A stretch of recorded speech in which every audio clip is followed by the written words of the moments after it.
Diolch, Llywydd. Hoffwn i ddarganiad ar frys, please, Trefnydd gan y gweinidog diwylliad yn dilyn y cyhoeddiad heb fawr y bydd o gwbl.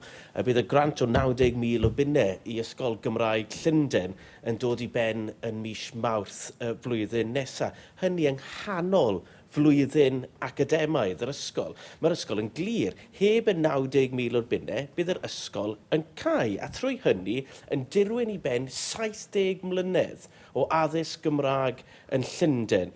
Mae'r ysgol wedi sicrhau cenhedlaeth ar ôl cenhedlaeth o siaradwyr Cymraeg. Am ffigwr mor fach, Trefnydd, 90,000 o bunnau, mae'r gobligiadau yn enfawr i'r ysgol, a thrawn yn colli gwaith, plant yn gofod gadael yr ysgol yng nghanol blwyddyn academaidd ac yn impact yn enfawr ar y gymuned Llundain yn ehangach.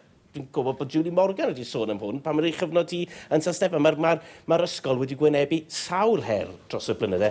Mae'n drenu mawr os bydd yr ysgol mae'n goffod cau, hefyd bod y Llywodraeth Cymru ddim yn rhoi 90,000 o bunnau i nhw. Diolch yn fawr.